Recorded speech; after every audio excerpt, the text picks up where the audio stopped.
fantastic. This is GT racing right now. He's got traction, he's got with the outside, both of them! Maloney! Oh, he's taken Anderson! Anderson's up the Oh my God! Oh. Big crash! Oh my goodness, half the field's going to get rolled! It's very close. These guys are going to want to make their way through the field very quickly. Oh, here we go. Oh no! That's massive. This is it. This is over. I can't believe this. Oh my God. God, what?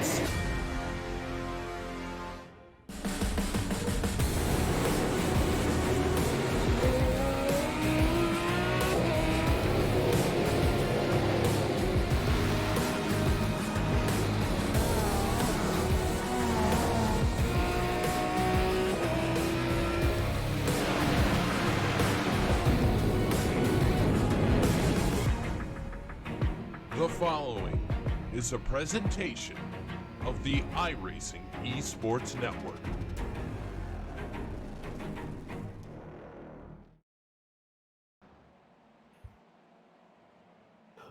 Australia's most affordable and popular one-make series has transitioned to the virtual world in 2020, and tonight the Shannon's Insurance Circuit Excel eSeries is back on Aussie soil at the scenic Phillip Island Grand Prix circuit. Some of the top drivers in the Excel scene are on the grid, but the man they're all chasing is Ethan Grid-Galt, who has cleaned up in the first two rounds at Laguna Seca and Brands Hatch.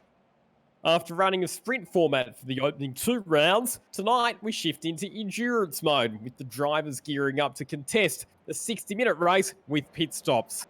Good evening, everyone. I'm Lachlan Manson. Welcome to SimSpeed TV for our live and exclusive coverage right around the world for the newly branded Shannon's Insurance Circuit Excel eSeries. Joining me on commentary tonight, it's very good evening to David Haynes. David, fantastic to be back with the full fleet of TCR cars for this Excel eSeries round into endurance format, and also very exciting to have a new major sponsor on board. Yes, certainly adds a little bit more to this series, and we saw fantastic racing, very, very exciting, close stuff last round from SimSpeed TV at Brands Hatch. And I think this change to the Enduro format is going to be great.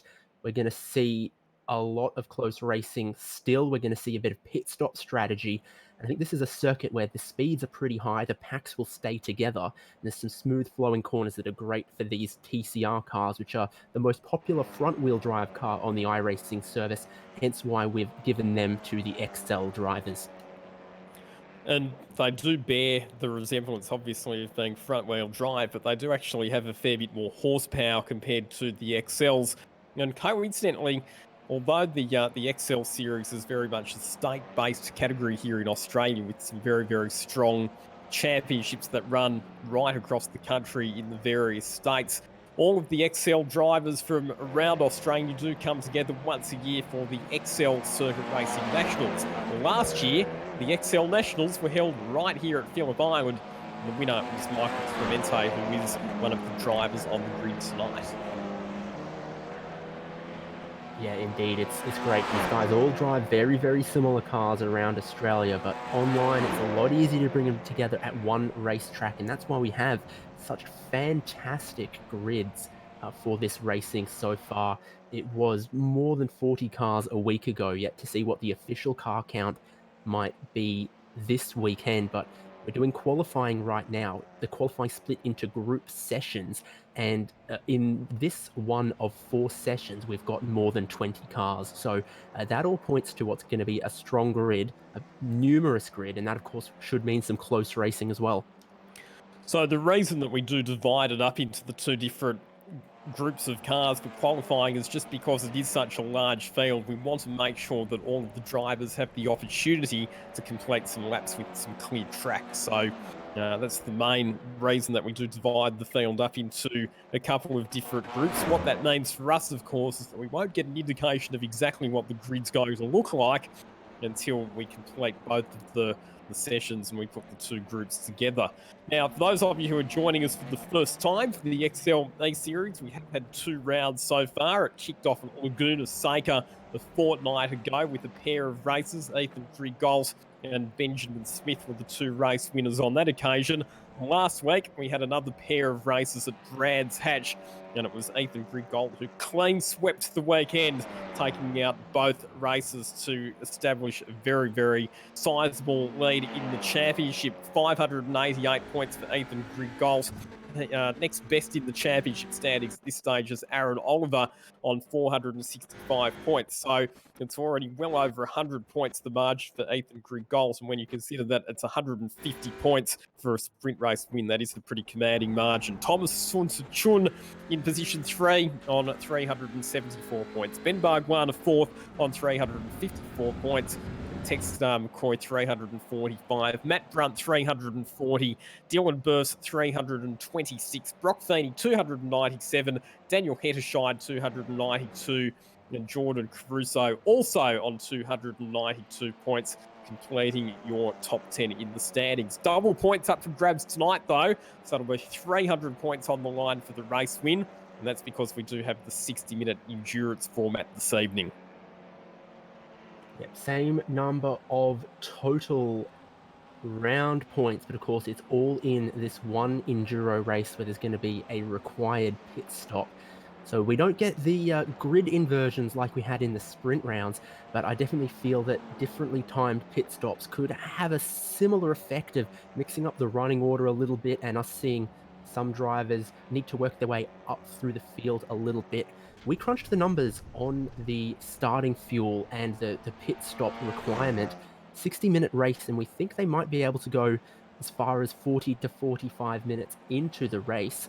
Some might stop a bit earlier than that, get a new set of front tyres, and that might make them quicker from pitting earlier. We'll see what strategies people take in the race. That's still a little while away, but it's one to keep in the back of your mind that there's going to be some difference to the strategy, and that'll keep it mixed up, keep it exciting as well.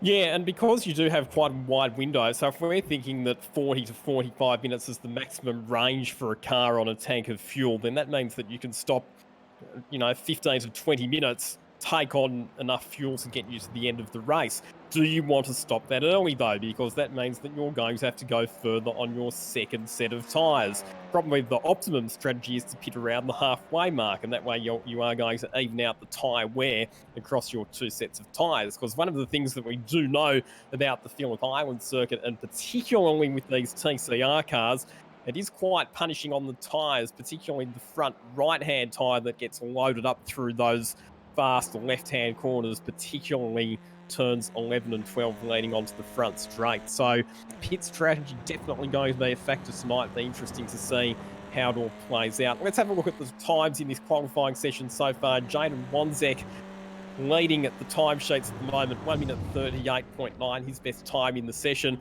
I've actually got a pretty cool video coming up with Jaden during tonight's coverage where he gives us a tour of his simulator setup, but Jaden currently on top of the timesheets. Quite an avid sim racer is Jaden, but also having some pretty good results in the real life racing as well. Made his debut in the Excel series last year. Mitchell McGarrick's second at the moment. He is 0.2 of a second adrift of Wanzek. Then we've got Jonathan Bykoff in third position. Ben Smith in fourth spot. Bit of an interesting story with him because he was a race winner in the opening round of the XLA series at Laguna Seca, but had an absolute shocker last week at Brands Hatch, fell from second to 11th in the championship standings, so needs a strong run tonight to bounce back. One driver who has actually just moved up into position 4 on the timesheets is Brock Feeney. Brock Feeney, the reigning Kumo Super 3 V8 touring car champion, but has done some racing in Excels as well. We go back to Ben Smith, who's been relegated to 5th. Dylan Burst, who had a strong run and finished on the podium at Brands Hatch last week in 6th position. And then at this stage, it's Techstar McCoy, Andrew Hobby, Chelsea Angelo, who has actually raced a TCR car in real life at Phillip Island in the TCR Australia Series, and Sam Christensen completing the top 10 in this session.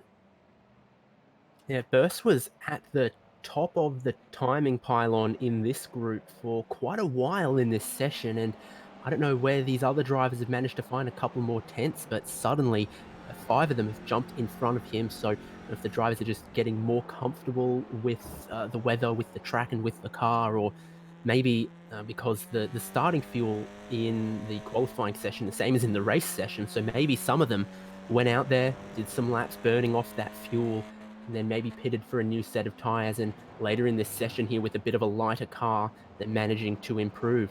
Again, there's a bit of gamesmanship to the qualifying, like we're also going to see in the race.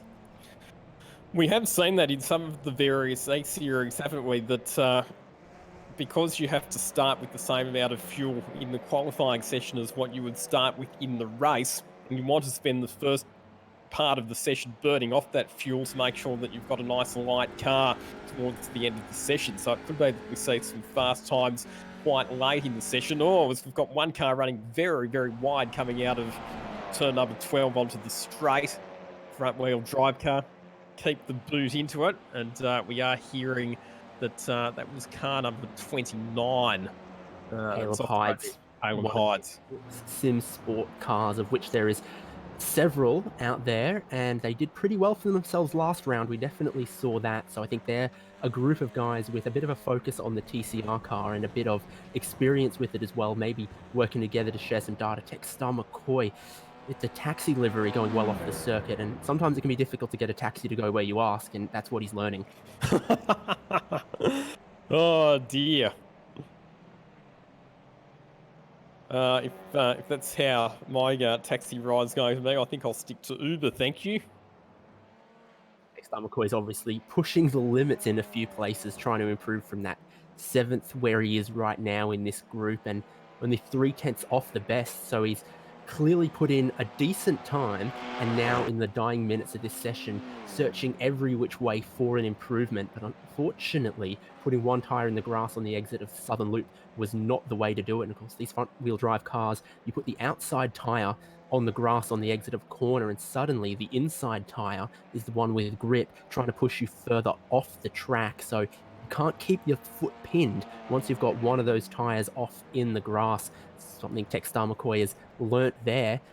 More so than a rear-wheel drive car, you need to respect the track limits around here. Plenty of grass about. We're on board with Chris Donnelly at the moment. We also had a shot there of Will Longmore, who was the reigning New South Wales Excel Series champion. Will Longmore has his car livery designed exactly the same as the Excel that he races in the New South Wales State Championship, and he's quite the avid iRacer as well. As we look at Chris Donnelly, he's a little bit further down the order, back in position 15 at this stage. Once again, just a reminder that the results from this session will be provisional, because we'll have to combine them with the results from the other qualifying session. As far as pole positions go so far for the Circuit Excel A-Series, it's Techstar McCoy who has 2 pole positions to his credit, so it'll be interesting to see what is happening in the other session. But it's Ben Smith who now goes to the top of this session with a 1:38.6, so displaces Jaden Wanzek from the top of the timesheets. And by a handy margin too, 2.5 seconds. It had been very close up the top, and Benjamin Smith comes in with that time. Mentioned Dylan Burst, he's managed to improve as well, back up into 3rd place. So this dying, maybe they've got 2 laps left in this session, I think.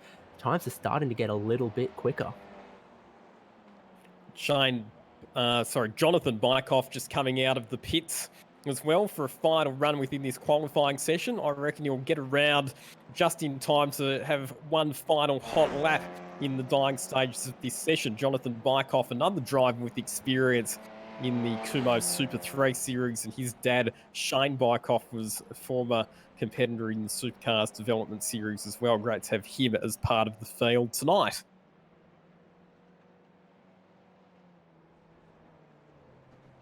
Yeah, so I'm taking a look with 1 minute to go. Not sure how long the drivers would have to complete a flying lap after the checkered flag flies.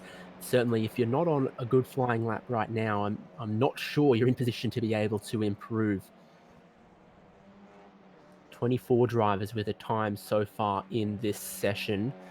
A couple out there yet to have one. A big name who doesn't have a time yet in this session, Aaron Oliver, driver who's 2nd in the overall points after 2 rounds. That's surprising to see. That's interesting, unless he's somehow managed to jump into the other session and record a time in that one instead. In fact, we're hearing that might be the case, that that's what's happened, because, yeah, Aaron Oliver's been the very consistent performer over the opening couple of rounds, and like you say, he is the drive the closest to Ethan Driggolt in the overall point standings. And speaking of Aaron Oliver, another cool video that we'll be seeing at some point tonight will be him taking us for a guided tour around the Phillip Island Grand Prix circuit. Checkered flag is out right now. Looks like everyone on a timed lap is going to be able to complete it, but no one's going to be starting a new timed lap. Jonathan Bykoff in 5th, looking to improve it. That's not going to be the way to do it. A couple drivers helping to mow the grass around here. Dylan Burst, one of them as well. Chelsea Angelo potentially on a flying lap as well, but I was just about to say that Jonathan Bykoff had got across the finish line just in time to start one final flying lap, but unfortunately he's thrown it all away there with an off-track excursion at turn number 3. We ride on board with Chelsea Angelo as she crests Saluki Heights and dives down into the big downhill braking zone into turn 10 MJ corner, across the ripple strip. Very judicious on the throttle to try and minimise the front wheel spin. You want to get the car straightened up as quickly as you can. Gear ratios in these TCR cars are quite short, so you don't go any lower than 3rd gear in any of the corners around this circuit, and then just managing the understeer through those final 2 corners, turns 11 and 12. Chelsea Angelo to the line, the best time of 1 minute 40.5. Can she improve? The answer to that question is yes, she can, and she jumps up into position number 7 on her final lap of the session. Yeah, jumping up 3 spots right at the end there. Great to see from Chelsea Angelo, who clearly had something just left in the tank for the end of this session, the last driver across the line to set a valid time. And from this group, let's call it group 1 of 4 because that's functionally what it is. We saw Benjamin Smith with the fastest time there, 2.5 seconds ahead of Jaden 1 second. Indeed. So we'll just run through, like you say, the provisional results for qualifying. Again, reiterating these times will be combined with the times that we will have from the other session. So it's Ben Smith ahead of Jaden Wanzek, Dylan Burst in 3rd position, back to Mitchell McGarry, Jonathan Bykoff, Brock Feeney, Chelsea Angelo, Techstar McCoy, Andrew Hobby, and Sam Christensen completing the top 10.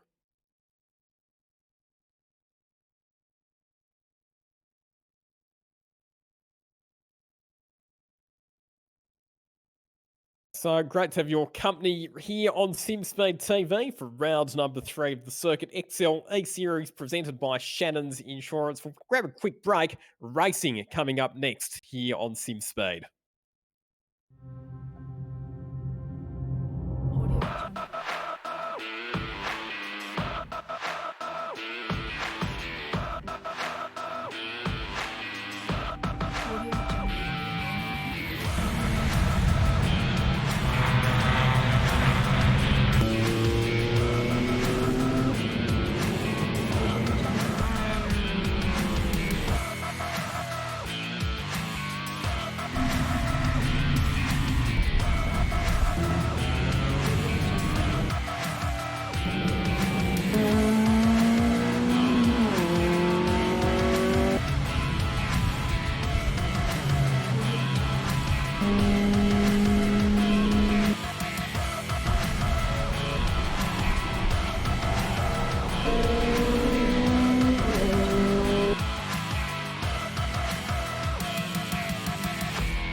Hello everyone, my name's Aaron Oliver. Today I'm going to be taking on a virtual hot lap around Phillip Island in my Penrod Oil TCR car. Let's jump in the sim.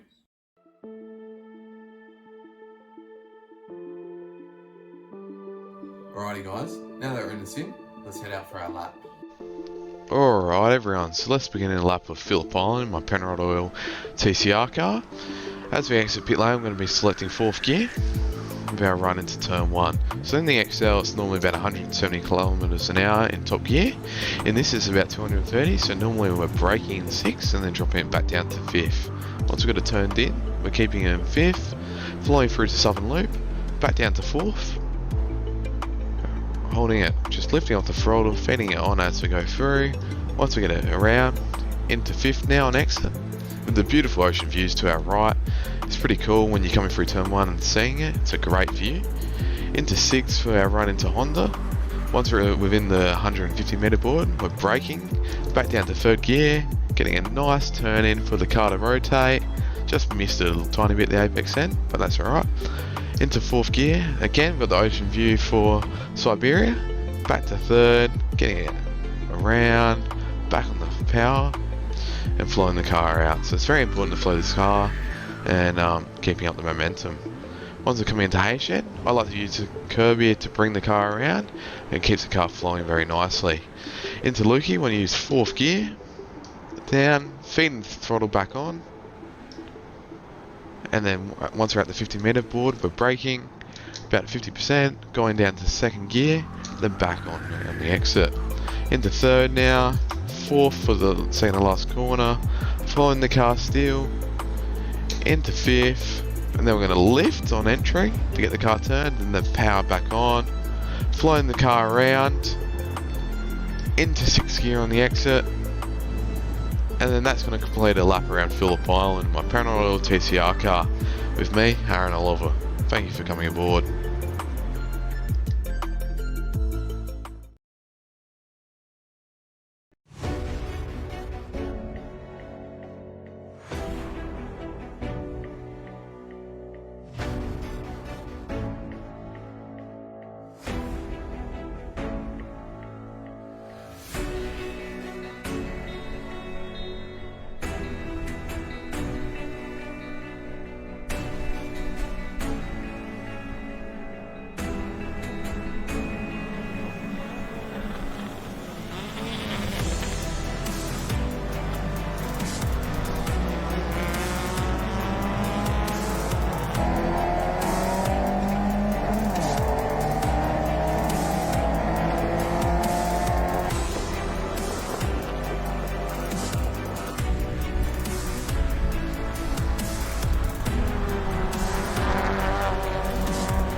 Close racing, definitely. Very, very close. The cars are very evenly matched.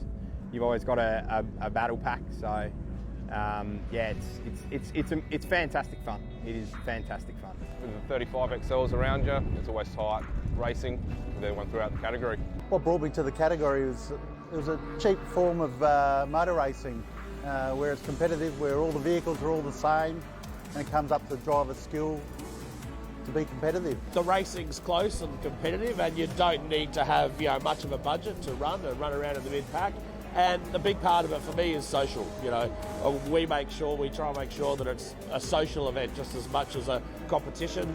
Most of us here are just having time off on weekends, so we just want to have a good time. It's a big community feel. Like, we're all good friends. Everyone helps each other out. It's very much we're all doing it together, as well as the competition in there as well. So it's a lot of fun. There's a lot of big names out here that have been in the game for a long time, such as Bargwana, like they've been here for a long time, and the Excel Australia boys have a lot of knowledge behind them, so they're always helpful around the field.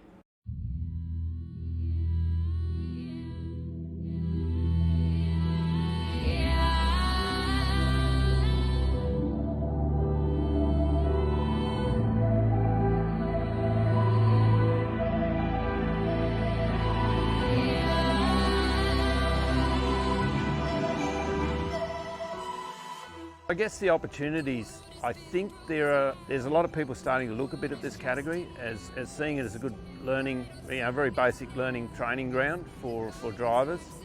And there's some good drivers. There's some drivers in this category that I think are going to get places. I think you'll end up seeing probably 2 or 3 drivers that I can think of maybe end up in supercars. The opportunities for some people is if they're skillful enough, they can go up the ranks and race in different categories. But this is a good breeding ground for up and coming superstars.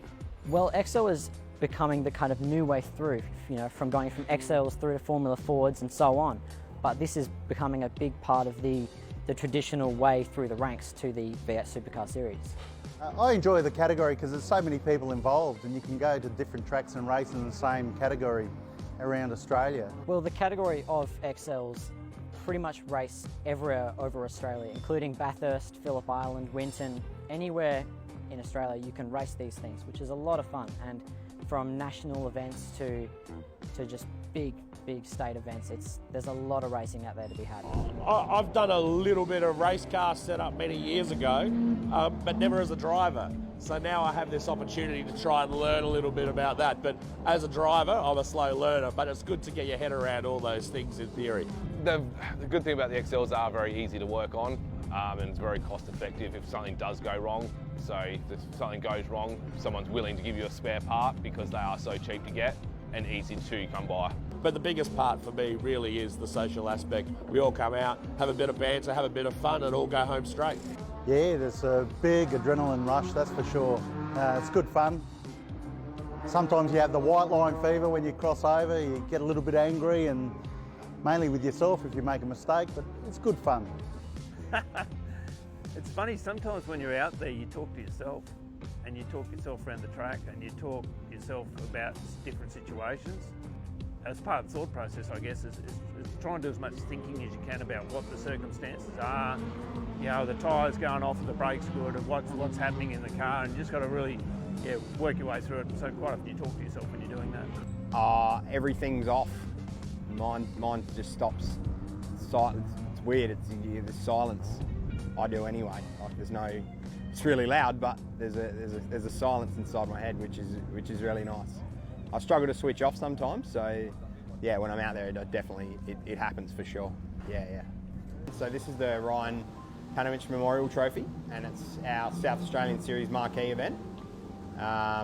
It's the richest race in the country, which is a cool little fact. So it gives people a good chance to win good prizes, and it was started to help us remember Ryan and celebrate his life. Ryan unfortunately had a car accident in 2015 and lost his life and left a big hole in a lot of others. He's missed dearly all the time. He was just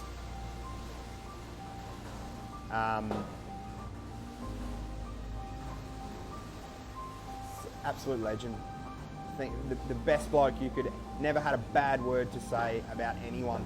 Just everyone that met him loved him. I miss him a lot. And I hope wherever he is, he sees what we're doing with our lives and he's proud. So yeah, it was a parade lap with all the cars. Last year I thought the parade lap was still the race lap because it was torrential downpour. I'm like, I'm passing a lot of people. So yeah, I've got to make sure to pay attention next time. So it's a very, very special moment. So to see that many Excels in formation. So.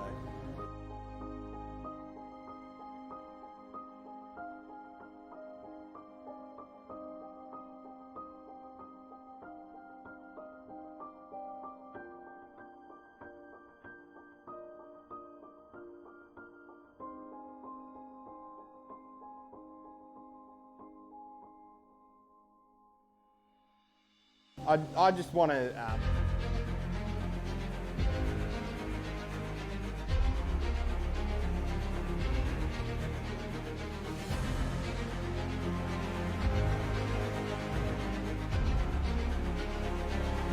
This is fantastic. racing right now. He's got traction, he's going around the outside of both of them! Maloney! Oh, he's taken Anderson! Anderson's up to Oh my God! Big crash! Oh my goodness, half the field's going to get rolled! It's very close. These guys are going to want to make their way through the field very quickly. Oh, there we go. Oh no! That's massive! This is it! This is over! I can't believe this! Oh my God! God, what?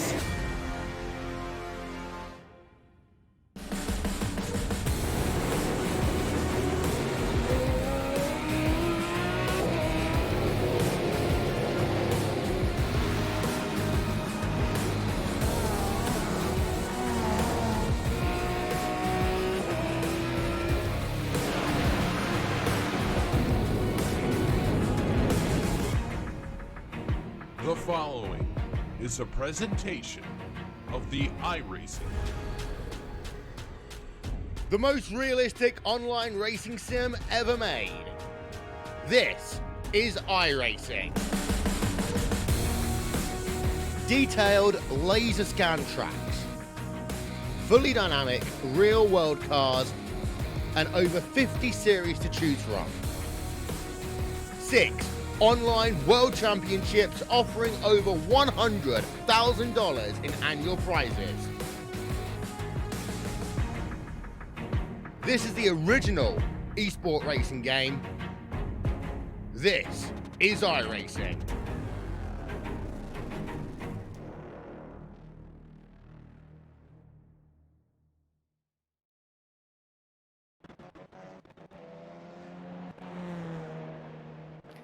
Welcome back, everybody. You are tuning into SimSpeed TV for round number 3 of Circuit Excel eSeries presented by Shannon's Insurance. David Haynes alongside myself, Lachlan Manson, with you for the upcoming 60-minute endurance race. We've combined our qualifying sessions. We'll give you the grid positions very shortly. Just sorting out a couple of little technical glitches. Our producer, Scott Fontaine, hard at work in the background, just making sure that we've got a nice smooth stream for our coverage of this 60-minute endurance race. But very much looking forward to this one. As we've discussed previously, David, the element of pit stops and pit strategy for everybody to think about for this one. Yeah, indeed. You get a pretty good pit crew in iRacing, maybe better than some of these guys might be used to at the track, or depending on their budget. But what we do expect is that drivers going to need to take on board 20 to 25 litres of fuel at the pit stop during this race to get to the end. But it's not a particularly fixed window, so we might see them anywhere in the middle of the race from about 20 minutes in to about 40 minutes into the race. Everyone's going to need to take that fuel, and at the same time in the TCR car you can get some tires changed. So probably not enough time to change all 4 tires when you're taking on board just 20 litres of fuel, but there's definitely going to be some drivers who think that's an opportunity to change just the front tires on these cars. And of course, if you're only going to change 2, it's going to be those front tires, being this a front wheel drive car. That's what's going to get you the most speed out of your pit stop there. And also got to mention that when you change those tires, the first 1 or 2 laps, those tires are going to be mighty cold. They certainly are, and one of the things that we always talk about with these TCR cars is just how hard it can be to generate rear tyre temperature, particularly in the early laps and after the pit stops as well. Here at Phillip Island today, we do actually have a beautiful, fine day, 26 degrees, and not going to see that sort of weather at this time of the year at Phillip Island in real life, I can tell you. But it's Ethan Grigg Golf on pole position ahead of Ben Smith, back to Jackson Suzlin Harlow, Aaron Oliver, then it's Lachlan Manif, Jack Boyd, Jordan Ross, Jordan Caruso, Jaden Wanzek, and Jordan Sinney rounding out our top 10 on the grid. Going to be a rolling start for us. They're going to do a full lap, so that gives us plenty of time to run through this full grid. 11th there, looking at Ben Bargwana, I believe we're going to have. We've got Tommy Saunter-Chun there in 12th place. He's going to need a good result here. He's doing well in the championship. Dylan Burse in 13th and Aaron Hindle 14th. Got Darren Whittington in 15th. Sean Evans in 16th. Seeing Dale Carpenter in 17th. Mitchell McGarry 18th. Jonathan Bykoff there in 19th. And Brock Feeney is going to start middle of the pack in 20th. Yeah, some big names that are coming through from a bit further back in the pack, but this endurance format does give them the opportunity to make up some positions through strategy. Lee Harrison in 21st, back to Chelsea Angelo. Matt Brunt, a bit further back than we would have expected him to be in position 23 on the grid. Then it's Textar McCoy, back to Andrew Hobby, Ryan Casher, Adrian Sarkis, Luke Quist, Sam Christensen, and Nicholas Scaife completing your top 30. At the moment, I'm seeing a 40-car grid, so this is your final 10 on the grid. Caleb Hydes, Lee Stibbs, Daniel Hetterscheid, Will Longmore, Ryan Bell, Frank Hudak, Ethan Fitzgerald, Cassandra Hoare, Chris Donnelly, and James Zeitz has the last spot on the grid. They're way out on the circuit and rolling at the moment behind the pace car. Some of them weaving a little bit, try and make sure they got some temperature in those Michelin tyres before we go to the race start.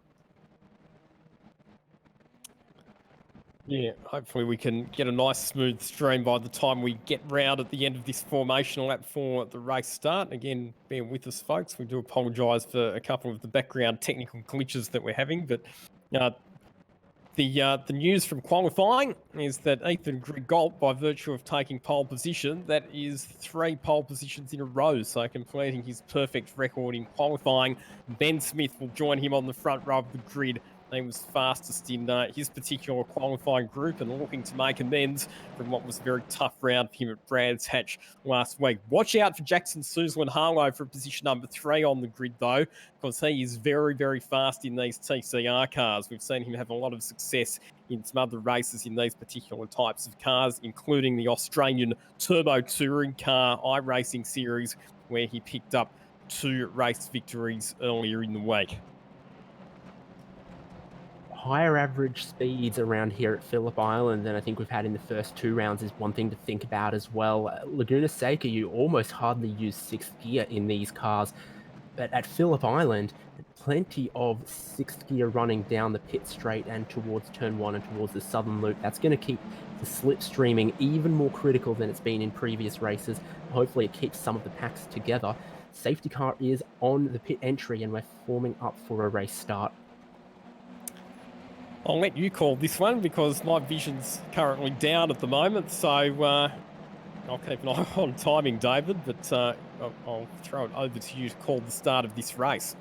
Ethan Grigault kept them all nice and packed for the start before he put the power down right as the green flag came out. He's getting a bump draft off 3rd place Jackson Suzlin-Harlow. Very, very dense pack for the start on the run down to turn 1. Think about going a bit 3 wide there to Jackson Suzlin-Harlow from the 2nd row of the grid. Ain't going to be able to jump up. It's still your 2 leaders, your 1st row battling each other. And big mistake from Ben Smith, who's gone in too hot to the southern loop, put Ethan Grigault off the road as well. Now Eggman down in, I'm seeing maybe 25th position or so. So horrible start for the front row. Cold tyres pushing each other too hard with an eager pack right behind them. Your race leader right now is Jackson Suzlin-Harlow.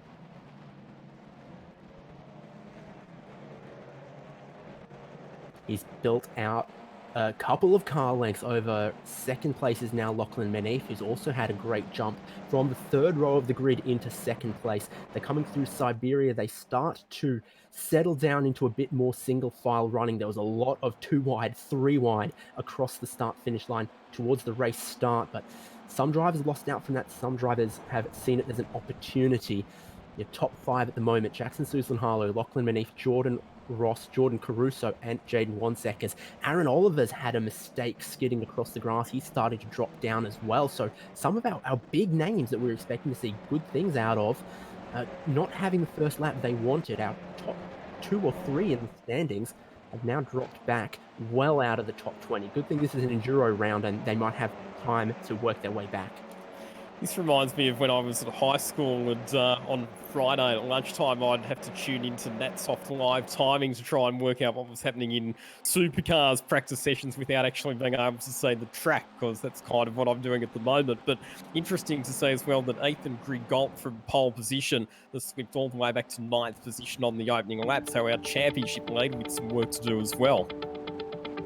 Yeah, that was a case of a bit eager from Ben Smith, who held it around the outside of turn 1, had the inside for Southern Loop, got into that a bit too hot, and forced himself and Ethan Rigault off the road there at Southern Loop. Rigault might have been down around 15th or so, but he is on a charge back up through the field, back to 8th place now. He's in the pack, he's in the train. And our big move is inside the top 20 at the moment. I think Will Longmore's come from 34th into 20th. And I'm seeing the next biggest mover, Andrew Hobbies, come from 25th into 13th place. So while the qualifying was maybe not in the order we'd anticipated, some bigger names a bit further down, I think when it comes to racing wheel to wheel, holding the ground and having your elbows out, in the course of 1.5, 2 laps, some of them have found a couple more spots a bit closer to where we expected them, and the story that the championship standings paint of their racecraft. So half a second lead for Jackson Suzel and Harlow over Lachlan Beneath at this stage, but quite interesting to see so many of the top contenders being involved in trouble on the opening lap, and again it just shows you how hard these TCR cars can be to control on cold tyres, particularly cold rear tyres. Just the instability that drivers have to manage in the early stages of these races. Fastest lap of the race at the moment now, Lachlan Beneath, because he had an amazing tow behind Jackson Suzel and Harlow, so that brings the lead down just a little bit. You get the feeling that Suzel and Harlow is a bit quicker through the slower sections of the circuit, thinking Honda Hairpin and Siberia, that section. But when it comes to the final corner and just how long you keep your foot to the floor in the slipstream of the car in front, that is definitely where Beneath has been closing some of the time back in. He's going to need a mistake if he's going to drop back from Jackson Suzel and Harlow. Suzel and Harlow a bit quicker, but not by enough of a margin to break that toe. Benberg won a pretty decent start, moving up 5 spots as well. Tommy Saunter-Chun, who's running inside the top 3 in the championship, up there in 7th, so he's made some good ground off the start as well. I remember Saunter-Chun finished in the top 10 both sprint races last round a week ago, so running in the top 10 now, having started outside of the top 10, it's kind of the form we might have expected, and with the big fields we've had, the jumbled up races with reverse grids and now a bit of pit strategy to come in, really the drivers who are in that top 10 of the points have been the consistent drivers. And for those of you tuning in online, we do understand that there's not actually any confusion at the moment. We do apologise for that, so please do bear with us. We've got the technical team working very hard in the background to iron out some of those glitches. We've got David Haynes doing an excellent job calling off the vision that he's seeing. We've got myself and Lockie Mansell calling it off timing at the moment. And fastest lap of the race, speaking of timing, has just been punched out by our championship leader, Ethan Rigault, who's down in 8th position, 1 minute 38.8. Yeah, I guess you can say I'm in the timing tower with my binoculars out for this one at the moment. But I think, with more than about 55 minutes still to go in this race, we've got plenty of time to get pictures back and bring you up to speed with this one, because this is the first enduro round of Circuit Excel eSeries, and it kind of is what it says, a 1 hour race with a pit stop required, so don't feel like you're missing out too much right now, but you will get those pictures back, and well, it's an interesting race shaping up, so you're not going to want to miss that one. Jordan Ross in 3rd is just doing what he can to stay in touch with our leading 2, Jackson Suzel and Harlow and Lachlan Beneath. Beneath refusing to drop away from the bumper of your leader, Suzel and Harlow. An interesting point to make with that one is he's also going to be saving a little bit more fuel than Jackson Suzel and Harlow in that position. These cars have very, very good telemetry, better than you might expect in some other series or some of our races might be used to. They can measure that fuel drop precisely to the litre, and if you need 2 litres, 3 litres less than the guy in front, you are going to save that second or so on pit road. With the racing as close as it is, that might be enough to jump a position if you're in a close battle like this. So keep an eye on that. You might not want to be the guy out front right now. And one of the other things is that some of the drivers will be using predictive strategy software, which will give them very accurate information on where they're likely to feed into the field once they take their pit stop. So drivers will use that to make sure that when they do choose to take their stop, they're not going to come out in too much traffic and it doesn't adversely affects their race that way. Lachlan Beneath doing a really good job. He's come on in leaps and bounds in sim racing recently. Lachlan Beneath, he's been spending a lot of time in the simulator. Recently did a deal with Legera Sim Racing. But Lachlan Beneath doesn't drive with a lot of real world experience, not so much in Excels, but in the Australian Formula Ford Championship, where we've seen him get a couple of round wins last year.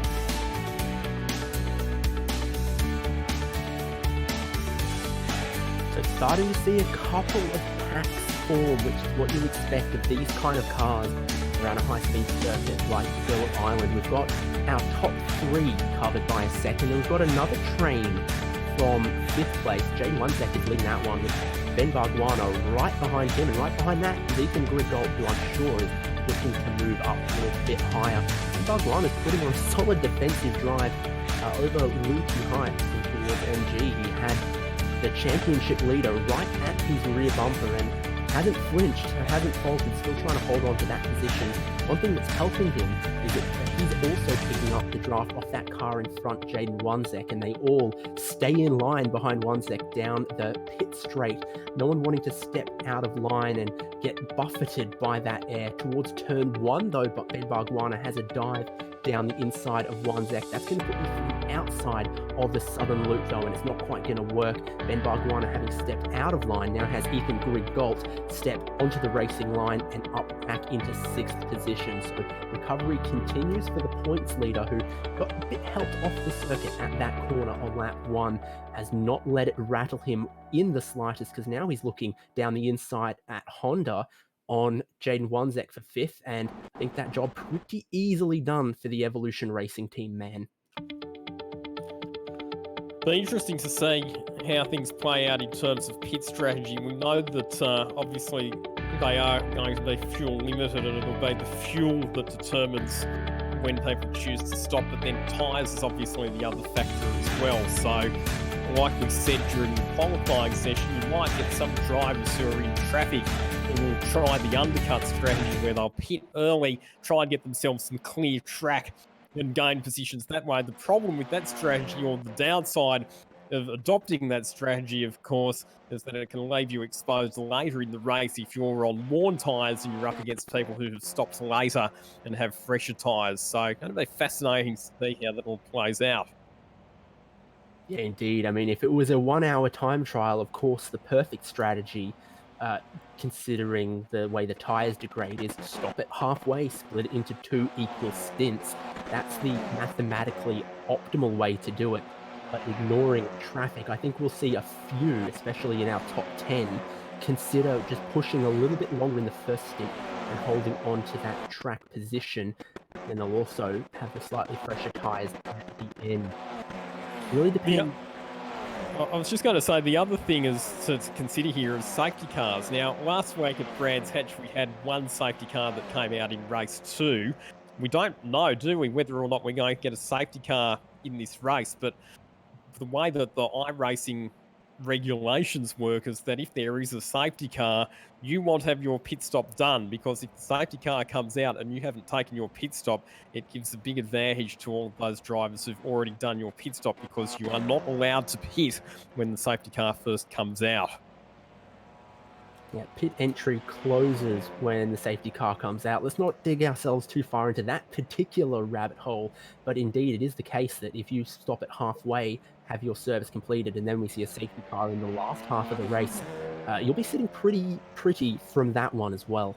So the state of the race right now is 6, almost 7 laps completed by our leader, Jackson Suzlin-Harlow, who has just 0.2 of a second, maybe about 1 car length over Lachlan Menif.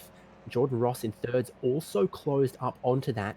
The pace these guys have got, there's then more than 2 seconds back from Jordan Ross to Jordan Caruso. So our top 3 starting to break away here. And in fact, I'm seeing a defensive line towards turn 1 from Jackson Suzlin-Harlow. Menif is right at his bumper, looking potentially for a way past. It's not going to be into turn 1. I don't think it's going to be into Southern Loop either. This is the closest I've seen it for the race lead so far. And of course, that's helped Jordan Ross close in as well. So half a second for your top 3 in this race. They're all keeping it calm, not driving too aggressively because they don't want to lose time to each other and fall back into the pack. They got a good thing going right now, breaking away from the other 37 cars in the field. As I say that, Manif has a look down the inside at Honda, isn't close enough. It's not what you want if you're Jackson Susan Harlow trying to pull away from the field. Jordan Ross still in third position at the moment. Then the two Evolution Racing teammates of Jordan Caruso and Ethan Grigault. Grigault with the fastest lap of the race. And he's continuing to set faster lap times than all of the other cars that he's battling against. So let's have a look at where some of our other championship contenders are. So Aaron Oliver, who is currently second in the championship, is down in 12th position. Tommy Sorter-Chun, who is third in the point standings coming into this round, currently in 8th position. So both those drivers have got a bit of work to do. And Ben Smith, unfortunately, looking like it might be another big tough night for him. He's down in 16th position after starting on the front row of the grid. So many retirements from this race already, unfortunately, where we have lost the likes of Techstar McCoy, Chelsea Angelo, Will Longmore, Dylan Burse, all experiencing problems early in the race and all seemingly over and out with damage.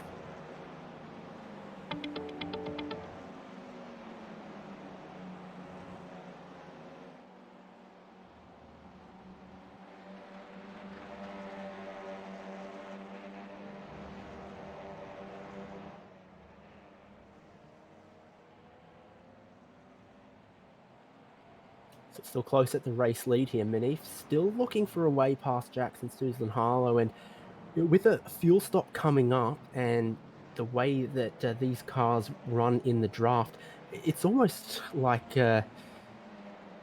bike competitive cycling here. You might not want to be the person in the lead at this point. I think the driver I'd want to be is Jordan Ross in third. He is well in touch with the lead. He's pulling the slipstream, saving a bit of fuel, not having to overwork his tires either. And when it comes to a pit stop time, he's got strategy wide open for him. He might be able to go longer as well on the fuel or take a shorter stop. So I think Jordan Ross is sitting in a great position right here. So one of the other things as well is the top three drivers, if they can work together, as we do now get vision back up on screen, well done to Scott Fontaine and our technical team for getting all of those technical dramas fixed. So here are the top three drivers on screen at the moment. Jackson Susan Harlow, Lachlan Manif, Jordan Ross, positions 1, 2 and 3. We have completed the first quarter of an hour of this motor race. We've still got 3/4 of an hour left to go. The point that I was going to make is see how those top three drivers have all broken away. They don't battle one another too ferociously and they keep working together. They will be able to build a bit of a buffer over the Evolution Racing teammates. However, if they keep squabbling with one another or they start dicing for position, then those two Evolution cars of Ethan Grigault and Jordan Caruso will catch up. And I've just noticed that it looks like the Evolution cars have swapped positions. There's Lachlan Manif again has a big look to the inside of Jackson Susan Harlow on the inside at turn number 4. Not able to get the job done there, and he gets a bit of a touch on the run into Siberia. Jordan Ross making light contact with the back of the Legera Sim Racing entry of Lachlan Manif. And like I said, if these top three start battling one another too ferociously, the Evolution cars are going to keep reeling them in. Yeah, that's definitely what's happened on the last lap. Grigault was 0.3 of a second faster than these leading drivers here. Jackson Susan Harlow doesn't really want this from Lachlan Manif. Manif driving like a true racer there. And there was indeed a nice team move between Ethan Grigault and Jordan Caruso that now sees Grigault back up into 4th, going just a little bit faster than the leading cars. What's really critical is the gap between third place Jordan Ross and Ethan Grigault in 4th. You'll start to feel that slipstream once you're about 1.5 seconds back off the car in front. Well, as you can see at the moment, Rigolt maybe 1.6, 1.7 seconds off the back of that car in front. If he can just keep pulling a couple tenths out, one lap's time, I reckon he's going to be starting to get into that draft of our leading three, which is precisely where he wants to be. And I tell you what, this isn't a bad trade for Jordan Caruso either, because now he is right in the slipstream behind the points leader, who might tow him up towards the front of the race as well. So great team drive paired together for the Evolution Racing team, guys. Slowly but surely, the Evolution cars are catching up to our race leaders, though. The margin, it was about 2.5 seconds between first and fourth a couple of laps ago. It's now down to just on 2 seconds. So Nathan Grigolt starting to make up time on the top three, and he's dragging Jordan Caruso with him. Yep, some other great packs a little bit further back as well. We started with 40 cars for this endurance race. Jaden Wanzek leads a pack in 6th still with Ben Bargwana and Tommy Saunter-Chun in that one. So those are some guys who would probably be happy to finish there in this race, 6th, 7th and 8th. That'd be a nice handful of points. Again, points definitely something that's going to be at the forefront of the minds of many of the drivers. So Tommy Saunter-Chun currently 3rd in the standings, Ben Bargwana 4th in the standings, and Techstar McCoy is currently running in 5th position in the standings. Techstar McCoy, of course, a lot further back. Other drivers in the championship hunt include Matt Brunt, Dylan Burst, Brock Feeney, Daniel Hetterscheid, and Jordan Caruso. So Jordan Caruso potentially in a spot where he's going to be able to make up quite a few positions, given some of the difficulties that some of the other championship contending drivers have faced this evening. But here we go. The Evolution cars have now caught the lead pack, so the margins come right down. It's now less than 2 seconds separating the top 5 cars in this motor race. Jackson Suzlin-Harlow, ever so slightly, has just opened up a bit of breathing space over his pursuers. And in fact, they've swapped positions. So Jordan Ross now ahead of Lachlan Beneath in the battle for positions 2 and 3. Yep, the peloton has definitely caught the breakaway in this sense. 5 cars altogether for the lead. Jackson Suzlin-Harlow has the conductor's hat on for this one. Ethan Grigolt's right where he wants to be after a first lap that was less than optimal. He's now right back in the picture. 40 minutes to go means 20 minutes is done so far. I think in theory, the pit window is open. Cars are going to be able to fuel and get to the end from here. Oh, a bit of contact between first and second. Jordan Ross really loosens up the rear of Jackson Suzlin-Harlow into MG there. Doesn't complete the pass, and that just checks everyone up. Bumper to bumper to bumper, first to fifth. Not sure Suzlin-Harlow is going to be entirely pleased with that one. He does still hold on to the lead for the moment, but now his lead over Grigolt, only 5 tenths in this train. They all follow in the wheel tracks across the start-finish line. Suzlin-Harlow is going to have to feel the need to defend the inside of turn 1. And Jordan Ross, can he go all the way around the outside? He's going to have a good crack at it, but not quite able to hang tough there. He'll switch back to the inside, heading into Lukey Heights. And again, there's contact between the 2 race leaders. And you can see just how tightly the field is bunched now. Absolutely nose to tail, and very wide through turn number 3 goes Jordan Ross. 2 right-hand wheels out in the grass. They approach the braking zone for turn number 4, and Jackson Suzlin-Harlow covers to the inside of the circuit. And around the outside, here comes Ethan Grigolt, able to carry a bit more mid-corner speed, and he's going to be nicely positioned on the inside when they get to the next left-hander at Siberia, and moves up into the top 3. Clever move by Grigolt to get into the podium positions there, where he let all those other guys fight towards the inside of Honda. Just had a very clear braking zone into there, braked a bit deeper than everyone else, managed to hold it around the outside, and boom, that gave him the inside for Siberia. Grigolt up into 3rd. And what about contact between Ross and Suzlin-Harlow twice in the last lap, and this time even more barging through. Jordan Ross into the lead, pushes Suzlin-Harlow off the racing line. Grigolt steps through that as well, back up into 2nd. Jackson Suzlin-Harlow from the lead down into 3rd, and his woes are not done yet. Well, Ethan Grigolt, he was all the way back in 8th position after the first couple of laps, but it's been like the seas have parted for him because all of the other drivers are just carving each other up, and they're making this very easy for Ethan Grigolt, the championship leader, to work his way right back to the front of the field. So Jackson Suzlin-Harlow and Lachlan Beneath, who just a few laps ago were battling for first and second, are now battling for positions 3 and 4 because it's Ross who's taken the lead ahead of Grigolt.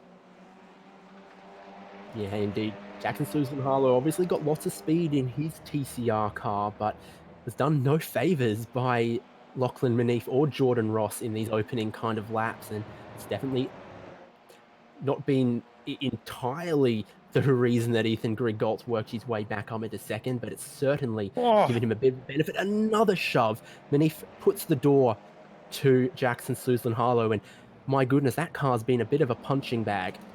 I wonder if Jackson Suzlin-Harlow just used up his tyres a little bit too aggressively in the opening stages of this race, because for one reason or another, he hasn't quite seemed to have had the pace as we've gone deeper into the stint, and he has been belted for a pillar to post in the last lap. It was a big move from Beneath down the inside heading into turn 4, the Honda hairpin as it was formerly known here at Phillip Island, and it muscled Suzlin-Harlow out wide. The problem for Lachlan Beneath is that in making that spot, he lost one as well because Jordan Caruso was able to squeeze through. So once again, it's Evolution Racing who's rising to the fore here. They've got 2 cars in the top 3.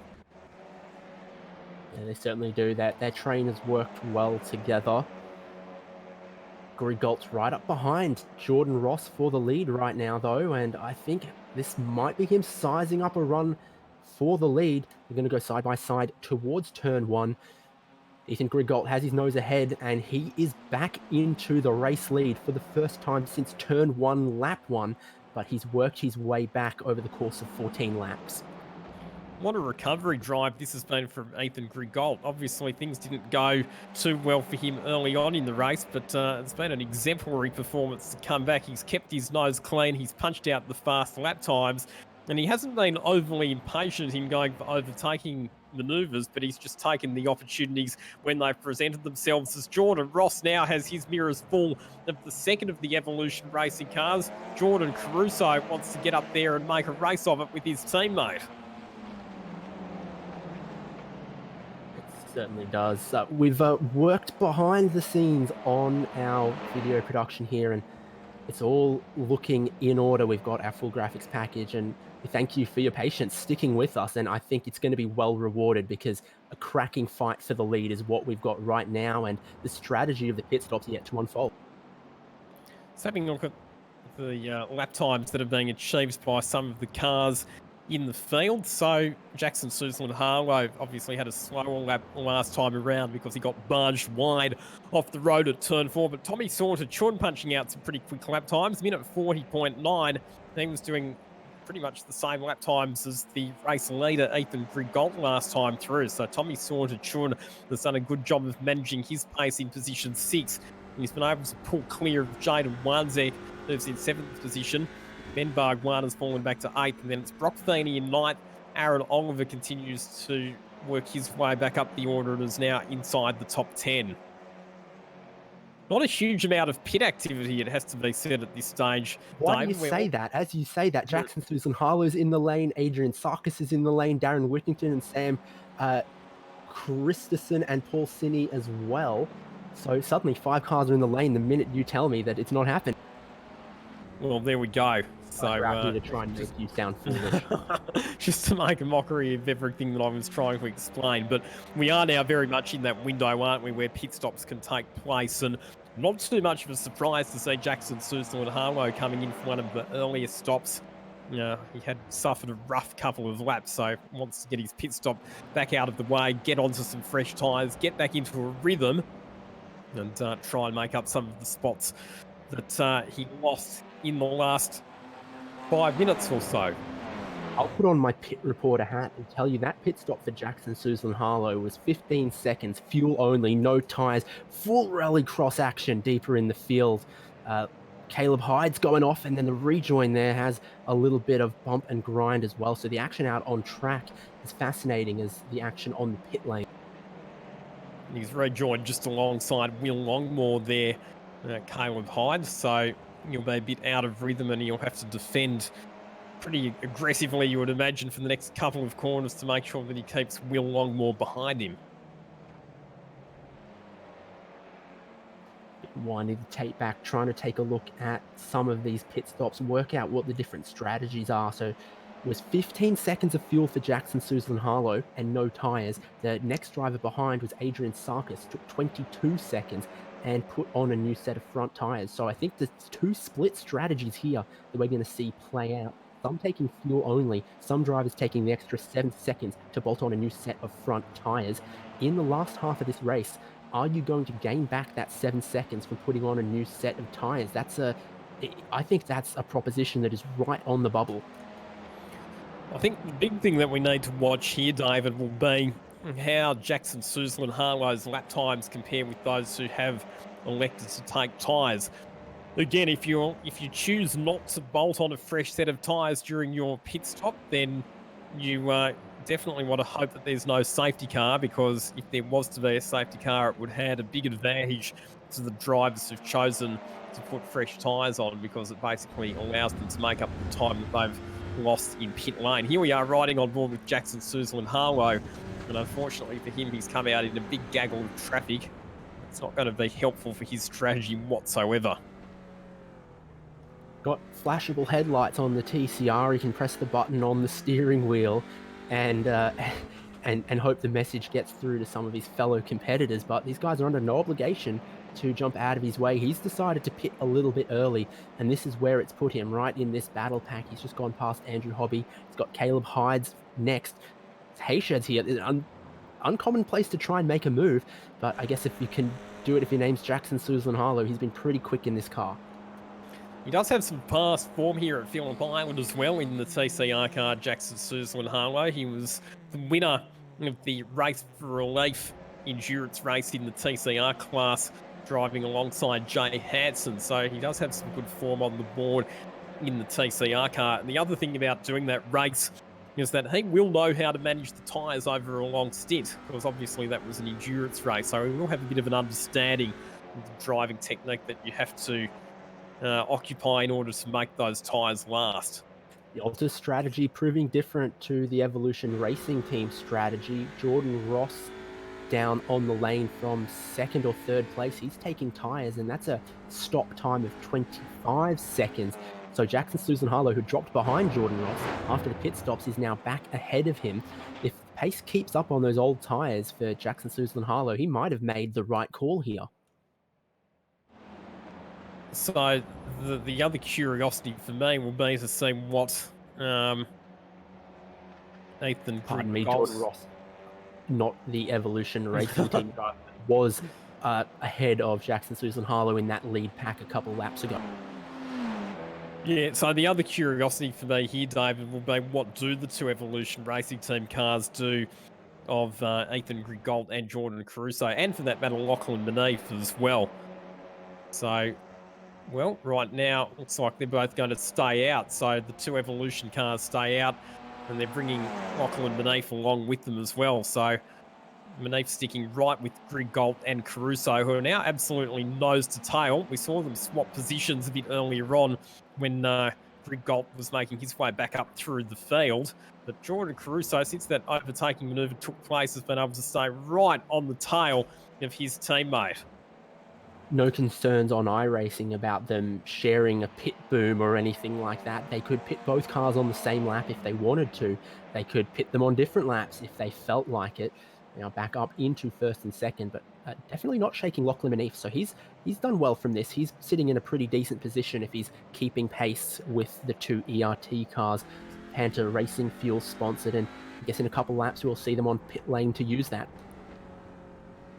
Yeah, double stacking is not really an issue in sim racing, is it? So, exactly right. You can pit both cars at the same time. It's not like real life motorsport where, generally speaking, you'll only have the single pit boom per team, which means that you can only service one car at a time. And if both cars are in pits at once, then the back one has to wait for the front one to get serviced, hence the double stacking terminology that we use.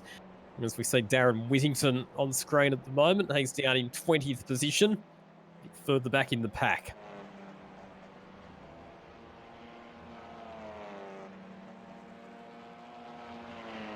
Yeah, Darren Whittington, one of the drivers who's already made a stop. I'm seeing from my timing here that it looks like he would have put on a new set of front tyres in that stop. And of course, you are going to see a performance advantage from a new set of tyres. There's hardly a discipline of motorsport in the world where you don't, but it will take you 1 or 2 laps before you get that advantage because those new tyres on the front are initially going to be cold, and then you've got to warm them up before you'll then be going faster than you were on the old tyres. So the first 1 or 2 laps of the drivers taking fuel only, they're not going to be hurting too much. It's after that where the advantage comes in for the drivers taking new tyres. Seeing Chelsea Angelo coming down onto the lane to join a host of other drivers, including Ben Bargwanna, Lee Harrison, Sean Evans. So it's a popular time on pit road. I think I'm seeing tyres for Ben Bargwanna. And who else is taking tyres there? Not 100% sure on that one just yet, but I think about 80% of our field are taking tyres. There's only a few exceptions that have gone fuel only. That includes Jackson Suzlin, Harlow, Jonathan Bykoff, and 1 or 2 others in the field there, Sean Evans, for example. So what this could be setting up for is a very exciting finish between drivers who are on older tyres trying to make them last, and drivers on newer tyres who are going to be faster catching up to them right at the end. So intriguing to see how this all plays out. Indeed, Jackson Susan Harlow is leading of all of the cars that have stopped, and a split in strategy for ERT because your race leader Greg Galt is coming onto the lane. Lachlan Manif is going to follow him, but Jordan Caruso stays out, will inherit the race lead. The ERT guys going to 2 different strategies. That's going to be interesting to see. I got my eyes on Ethan Greg Galt to see, does he react to the strategy call of Jackson Susan Harlow and take no tyres, or have they crunched their sums and decided that new Michelin Pilot tyres is what they need? No jacks out in the pit stop for Ethan Greg Galt. Car remains on the ground on all fours. It's fuel only. How much fuel is he going to need to take? 13 seconds, 2 seconds less than Jackson Susan Harlow took. That makes sense as well, seeing how many laps Jackson Susan Harlow led while Ethan Greg Galt was drafting off his teammate Jordan Caruso initially, and then off some of those other drivers in the top 5. So I think the time spent in the train for Greg Galt means that he needs a little bit less fuel than Jackson Susan Harlow did. Ethan Greg Galt rejoins the race 9 seconds ahead of Jackson Susan Harlow. Now they've both taken fuel-only pit stops. So just having a look, it looks like Lachlan Manif, though, has chosen to put tyres on because he was stopped for 23.6 seconds. So he's given up the best part of 10 seconds compared to Ethan Greg Galt. Is that right? Am I right in saying that Manif took tyres? That's what it looks like to me here, yes. So Jackson Susan Harlow, no tyres. Ethan Greg Galt, no tyres, but tyres for most everyone else there.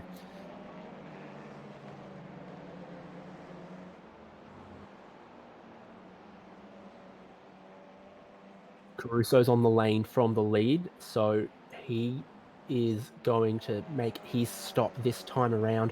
There's only 4 other cars yet to pit. I wonder if we'll see them on the lane, but at the moment I'm seeing Tommy Saunter-Chun as continuing into the lead of the race, trying to go a very long stint at the start of this race. That might be the way to go if you're taking fuel only. That way you're not carrying around excess fuel at the stop. You run it till it's empty, take just the fuel that you need to get to the end. On average, you're going to have a lighter car. That makes sense if it's fuel only. The other big benefit for Saunter-Chun at this stage is that he's in fresh air. He's not having to negotiate his way past any traffic, so that's the other benefit of staying out for the longer first stint. Well, our entire field is talented and moderately experienced racing drivers. Some are more familiar with iRacing than others, so we do have a decent spread of speed, top of the field to the bottom. Some of these guys pitting a little bit earlier, might end up near someone who's just lapping 2 or so seconds slower than they normally would, and just for 1 or 2 laps, if you're stuck there, that can cost you quite a bit.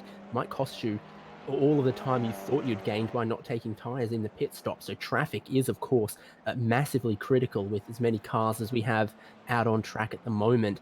And one man is very aware of how many cars we have out on track is our producer, Fonty, but he's doing a great job keeping these pictures rolling. And we'll see how this all shakes out in a couple laps' time once everyone has pitted.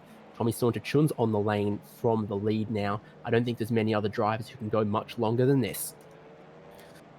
No, I'm just having a look at the timing as well, just to try and understand what lap times everybody is doing relative to one another. It's just going to take a bit of time for it to all update and cleanse itself based on who's on what position and when people are taking their pit stops. But obviously, once we start getting some indicative lap times on the board, that'll give us a bit of an indication of the benefit of fresh tyres. What I can tell you at the moment is that Jordan Ross is punching out 1 minute 39 lap times. In fact, he's just done a low 39. Last time through was a 39.2. And that is quite significantly quicker than the cars that are ahead of him on the racetrack. So Jordan Ross, by virtue of bolting on those fresh tyres, it looks like it will have given him a strategic advantage. And here he is now on the tail of Jackson Suzlin-Harlow and Lachlan Beneath. Yeah, this is going to be a tough place for JSH to be because he's got Jordan Ross right behind on fresher tyres trying to pressure him. And goodness, I'm not sure on those older tyres you're going to be able to defend that position for 21 minutes, especially we've seen a little bit of bumper to bumper between these guys. Ross and Beneath in front have not been shy in trying to make the move and maybe rubbing a panel or two in the process. So yeah, unfortunate for JSH. He's in a difficult position right now. You can see how slow Jackson Suzlin-Harlow was there on the exit of Siberia, just not able to get the power to the ground with those worn front tyres. It's a big traction disadvantage coming off the slower corners. You'll see it coming out of turn 10 MG. Look at the amount of room that Jordan Ross makes up coming over Lukey Heights, and he'll dive down the inside here. Suzlin-Harlow squeezed him right across to the dirty side of the racetrack, but in the end there, Jackson Suzlin-Harlow on those worn tyres was a sitting duck, and that is another spot gain for Jordan Ross. Tell you what, after the race, I think the technical stewards are going to need to have a look at the fuel tank for Mitchell McGarry. He's still out there, only driver yet to have pitted. He's made some economy out of that run. Might have to see him pit at the end of this lap. The Mitchell McGarry, one of those drivers going for the long run on the first stint. He's currently being scored in the lead. That's going to end very shortly, either when Ethan Griggolt 3 seconds behind catches him, or the fuel light becomes unignorable in the cockpit of that Audi. So apart from Mitchell McGarry, we do have pretty much now a cleansed field in terms of the drivers that have taken their pit stops. And once again, just as we saw in the opening round at Laguna Seca, and as we also saw at Brands Hatch last week, it's Advantage Evolution Racing Team. It's Ethan Griggolt leading from Jordan Caruso. The two Panther Race Fuels Audi RS3s out in front. The margin between the two of them is just on 1 second from Griggolt back to Caruso.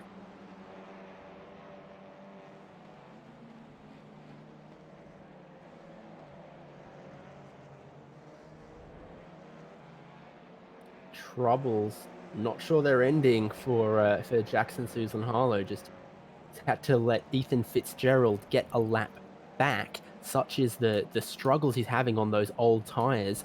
Car that was a lap down is going a bit faster than him, and he's had to let them back through on him. So Jackson Suzlin-Harlow, after leading a lot of laps early, looking very strong. Not sure what's happened. It's fallen apart for him. He's back on the lane again. Is this tyre strategy not worked for him? Is there damage on that car? And if he's struggling with those tyres or doesn't have enough fuel, what does that say for Ethan Griggolt and Jordan Caruso, who also took no tyres and took even less fuel? So maybe it's damage. We don't know, do we, really, what the story is there for Jackson Suzlin-Harlow, but he's decided that he's not able to continue with the car in its current condition, so he's in for that car's second pit stop, which is an unscheduled stop, and it's going to take him right out of contention. Yeah, so that's That's tough for a guy who started right at the pointy end of this field and we thought was going to be part of the battle for the lead. Drops him right out, and at the moment, 18 minutes to go. It's an Evolution Racing team race to lose. Greg Galt got a lead of 1.7 seconds, and then Lachlan Manif hasn't quite been able to keep with them. But last lap, he was 2 seconds quicker, was Lachlan Manif. They've got maybe 12 laps left to run, and he's only a couple seconds down the road. So if Manif can keep up that kind of speed, and the tyres don't get any better, the track doesn't get any cooler, the Evolution Racing team, guys, they've bought themselves plenty of track position. They've got a handy lead. They are maybe looking to be suffering right now. The front right tyre takes an absolute beating around here, and especially in these cars. You need it in the traction zones. You need it to make the car turn through all of the long corners, including the final corner over Lukey Heights. I think Southern Loop, definitely one of the places where just the long, continual, medium speed load wears that tyre down. They'll come across the line once again, and the ERT cars still in the 1 minute 41s. Lachlan Manif 2 laps in a row in the 1 minute 39s. I can't rule him out of this one right now. Not only can you not rule him out, but with still 17 minutes remaining in this motor race, Lachlan Manif will catch the Evolution cars and will catch them comfortably with the rate that he's closing in on them. Jordan Caruso struggling at the moment. His last time through was a 1 minute 41.6, which was more than 2 seconds slower than Lachlan Manif. And you can see that the gap is closing all the time. There is Jordan Caruso on the exit of turn number 4, the Honda hairpin. Lachlan Manif, you can see him there at the top of the screen, just coming through the back of the shot as well. And Jordan Ross is very much part of this equation as well, because Jordan Ross has got fresh tyres at his disposal. And his lap time last time through was pretty much identical to that set by Lachlan Manif. There is a lapped car separating Jordan Ross and Lachlan Manif at the moment, but I think that it will be Manif and Ross who are both going to catch up to and definitely put some pressure on, if not past, the Evolution Racing duo before the end of this race. This is what we talked about, the enduro round with the pit stops and some strategy. Well, this is it playing large. Those guys gained 10 seconds on the road by not taking tyres, but now it's looking like it might not work for them. We're definitely going to see some cars pursuing them in the final laps here, and will they close fast enough? That is the big, big question. So Tommy Saunter, Chun, Ben Bargwana, they both clearly took fresh tyres as well, because they were both lapping in the 1 minute 39 bracket last time around. Now, Jackson Suzlin Harlow, incidentally, with that second pit stop that he had to make, he's all the way down in 30th position. So the 2-stop strategy definitely not really going to work for you if you want to be in a competitive position at the end of this race. Now, I've got my binoculars out again, and I've seen Jackson Suzlin Harlow's trailer leaving the island. So we're not going to see any more of him in this session, from what I can understand. He's now down in 38th place. That's a real shame for a guy who led a bunch of laps and we were hoping would spice up this race. And it's the wheels have fallen off that wagon for him, which is really unfortunate to see. And I hope we see him have a better run next round in a week's time. Here's some of the other drivers a bit further down the order. So Aaron Hindle, who's back in 21st position at the moment in car number 24. Just watching him negotiate his way around turn number 1. James Zeitz is just behind him as well.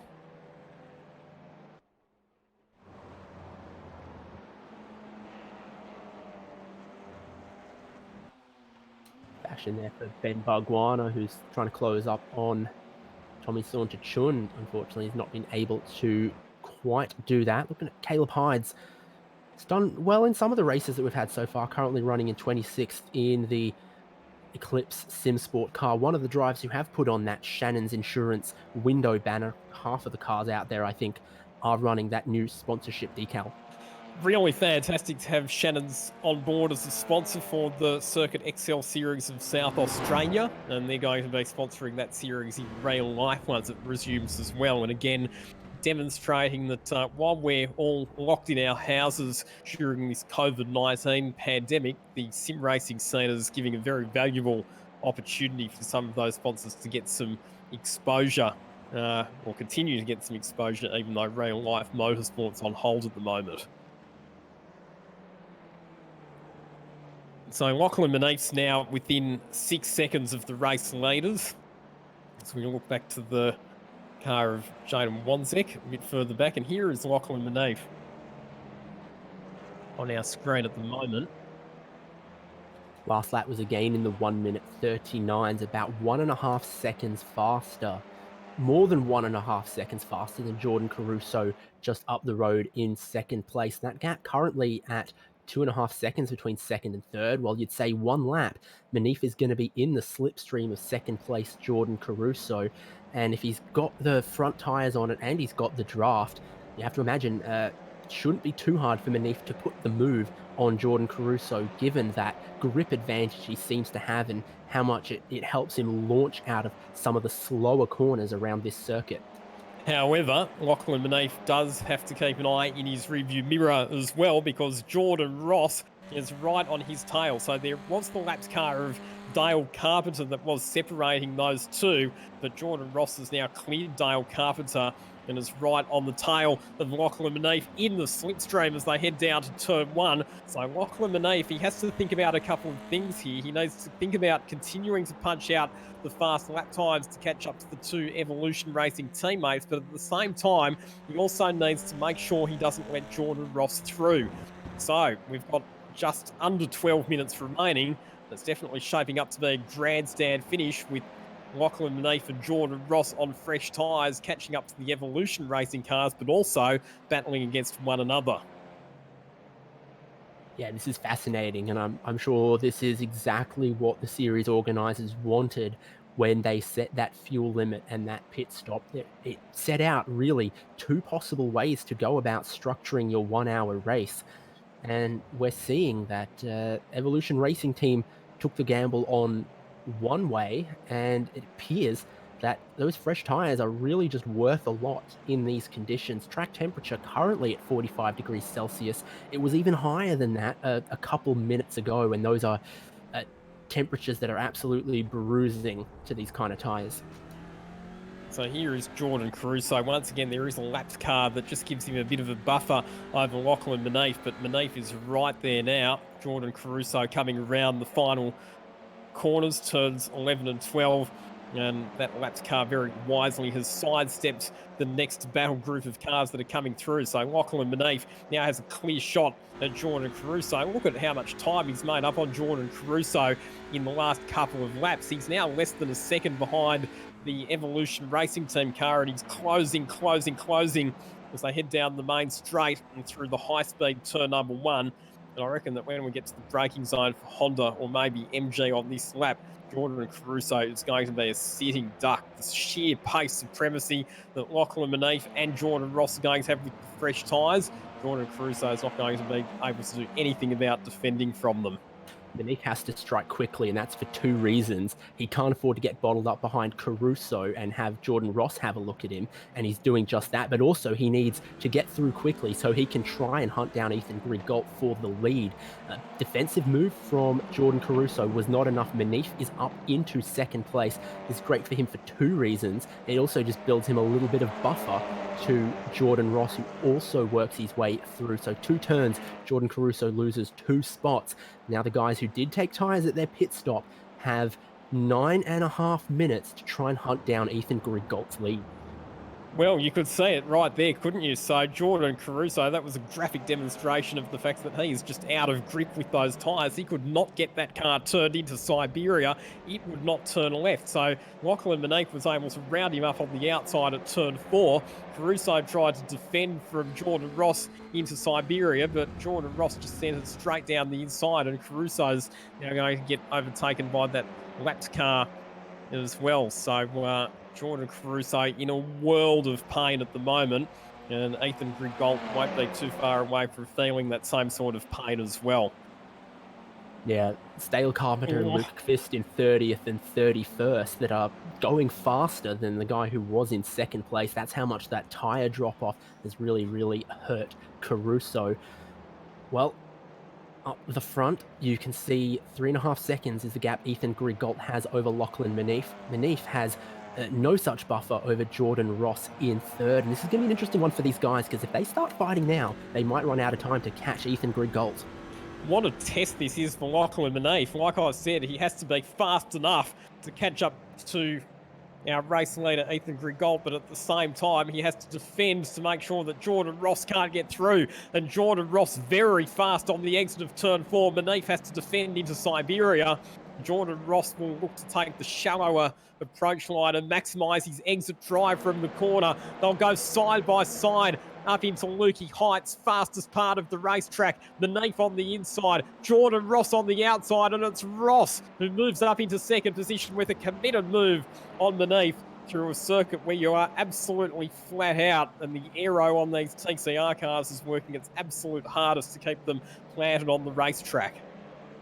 If either of these guys are going to win from here, they need to be smart about this. Lachlan Manif needs to just let Jordan Ross do his thing for a couple laps here, because that particular lap where they fought each other, they've not done enough at that speed to catch Ethan Griggolt before the end. When they run around a bit of clean air, they're fast enough. We'll see what happens and if smarter heads prevail. You're right, they only took 4/10 of a second out of Ethan Griggolt that time around, which is not enough. We see Chelsea Angelo making a move down the inside of one of the LJ Hooker cars. That was Mitchell McGarry heading into turn number 10, MJ corner, as we saw Mitchell McGarry, one of the drivers who was in quite late for his pit stop. Took no tyres, and that's why he's dropped behind Chelsea Angelo, who did take a new set of tyres, and Aaron Oliver just in front of that had a very long stop, might have taken all 4 tyres on his Penrite car there. He's back up into 12th. I'm seeing it's 14th, but that might be wrong there. Aaron Oliver certainly a guy who needs to maximise the points here. Yeah, 12th position won't really be a satisfactory result for him. He really needed to be at least within a couple of positions of Ethan Griggolt, or preferably ahead of Ethan Griggolt, to maximise his chances in the championship, but it hasn't quite happened for him. At least his lap guide was a very good watch to how to drive a front-wheel drive car like this around Phillip Island.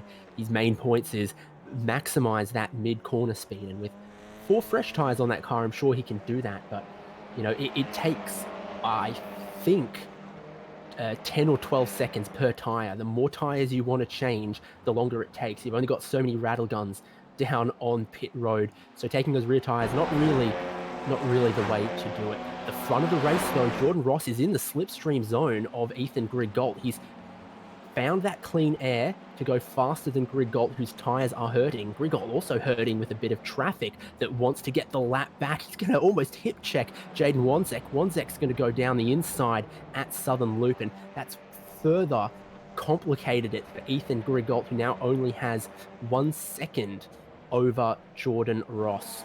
And that was Jordan Caruso losing a spot to Tommy Saunter-Chun as well. So Saunter-Chun moving up into 4th position. And Ethan Griggolt, like you said, has a margin of only about a second now over Jordan Ross. So Ross is catching, and he's bringing Lachlan Manif along with him. Yeah, half a second at the lead of the race now. There's been a bit of traffic for both of these guys. It's Cassandra Hoare that they've just worked their way past. So it is 0.3 of a second for the lead of the motor race. Those tyres are giving up on the front of the Audi TCR for Ethan Griggolt. Jordan Ross has found the place that he needed to use the fresh tyres for an advantage. Around the outside, not gonna work in MG. Oh, Griggolt has a wiggle, maybe gets a bit of a tap too. Ross is into the lead. Griggolt across the dirt, and here comes Lachlan Manif to put insult to injury there. Wow. Well, Ethan Griggolt, he was trying very hard, wasn't he, to defend the lead, but in the end, completely out of grip and out of traction with those tyres being completely worn. And now it's going to be all that he can do to fend off Lachlan Manif, who is in the tow as they head down the main straight. And he pulls the inside at turn 1, no, not quite able to do so there. Griggolt holds on to the time being, but I'll tell you what, Ethan Griggolt's going to have his work cut out to try and hold on to this car and maintain a podium position the way things are going at the moment, because Tommy Saunter-Chun is right there as well in this battle pack. He certainly is. He's going to work his way through, especially if second and third continue to fight like they do. Manif to the inside. Oh, pushes a little wider than Ethan Grigault was expecting.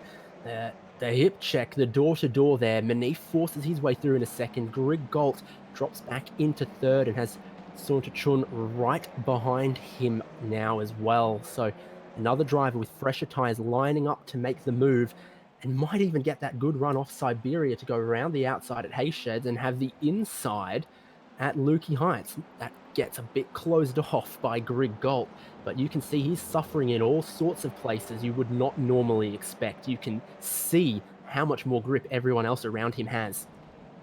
And answers our question about the strategy, doesn't it? Taking tyres 110% the correct move in this race. And there is Saunter-Chun. He was on the outside of Grigault heading into turn 10, but he was able to hold station there. And Grigault gets a serve from a lapped car, and he's off at high speed in the final corner. Oh, right in front of his teammate Jordan Caruso. Unfortunately, they missed coming together, but a big excursion here for our championship leader. He will rejoin the racetrack. We'll check out a replay of that one in a couple of seconds' time, but I'll tell you what, that would have been a very anxious moment for the team manager of Evolution Racing, Brenton O'Brien, watching his two team cars almost colliding. Well, what do we say about that one? Because the car that turned Ethan Grigault around was a lap down. And as much as Ethan Grigault might be struggling with tyres, it's very much a no-no if you're a lap down to be making contact with cars that are on the lead lap. Yeah, indeed. So tough becomes worse for Ethan Grigault. I think he might be able to hold on to a top 10 finish here. The top 10 finish would probably still keep him at the tippy top of the championship tables. But, you know, when you were lining up for a win or a podium and now you're seeing your race start to crumble away in the last 10 minutes, that's not how you want to do it. And you need to maximize your good days if you're going to survive the bad days and put together a championship tilt. So Ethan Grigault, he's still in 6th position, so it's not as disastrous as it could have been. He's fallen back behind Ben Bargwanna, who's moved up into the top 5 as well.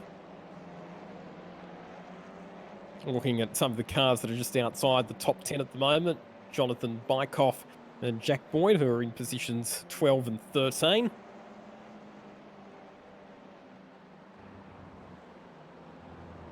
Great battle here, Aaron Oliver and Chelsea Angelo. Maybe a bit of paint being exchanged between the all-black car of Aaron Oliver and the mainly white car of Chelsea Angelo.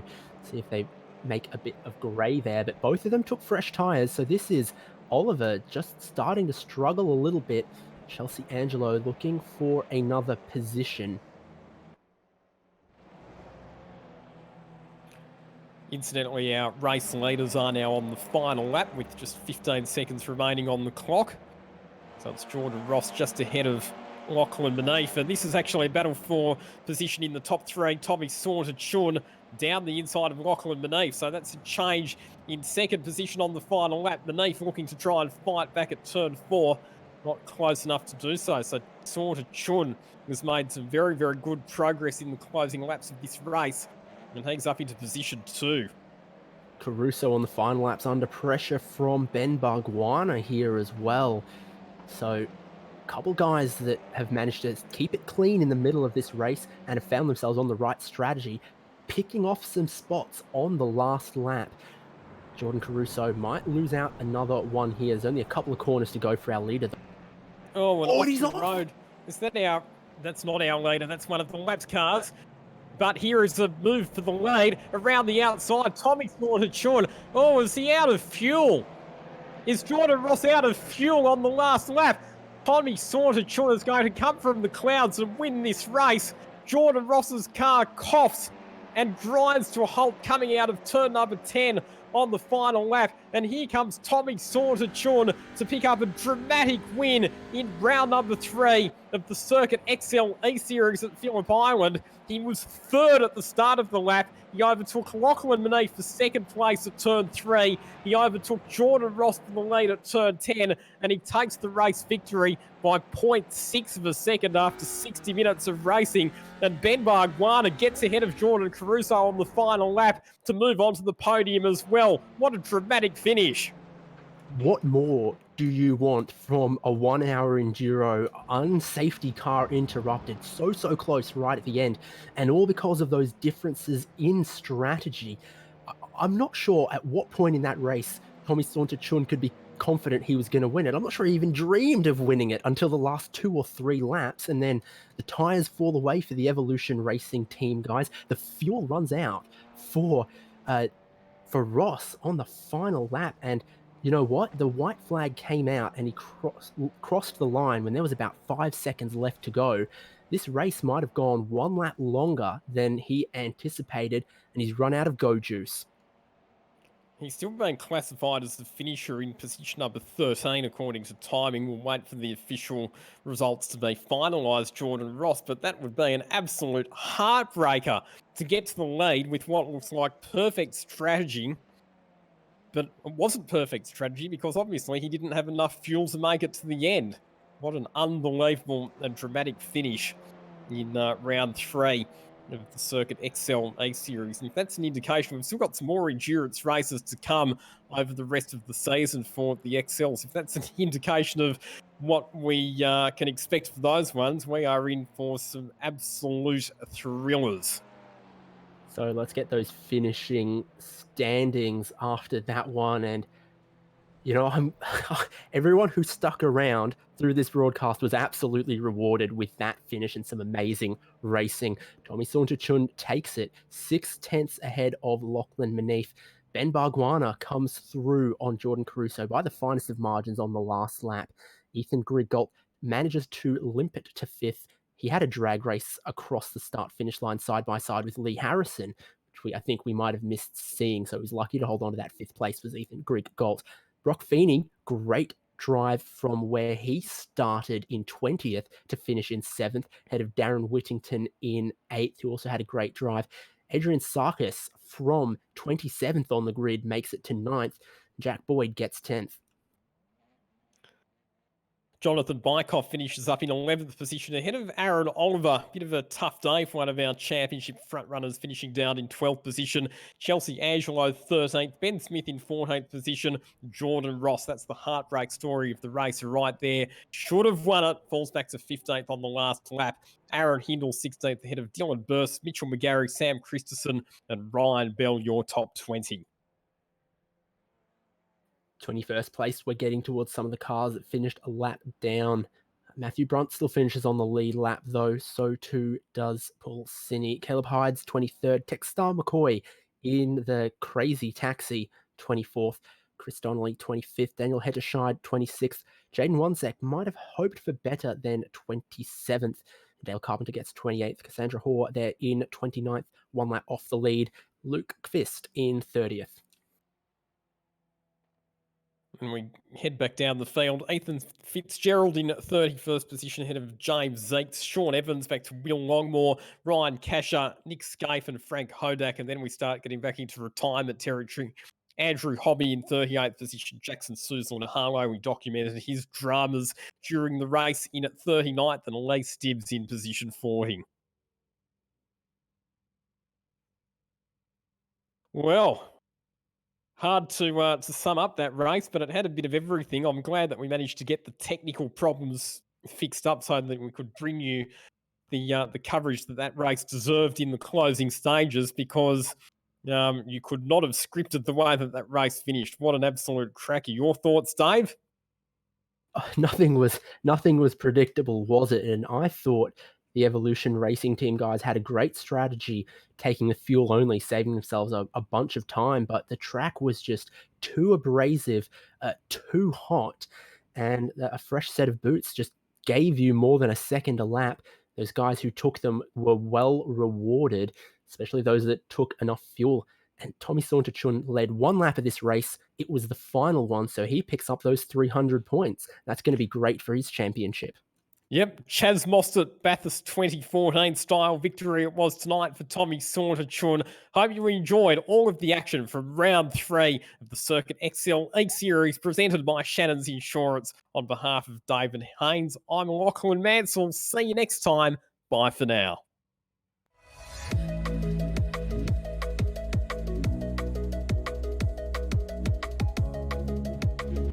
Hey guys, Jane Wanzik here from Jane Wanzik Motorsport, and I'm here to give you a tour of my simulator setup. So we'll start off with my microphone first. So this is the Stadium USB kit microphone. Definitely works really well. The sound quality is really good. Then over here we've got my Logitech G29. It's definitely entry level, but it does the job. It holds up pretty well. And then comes with it is the Logitech pedals, so that comes with the G29.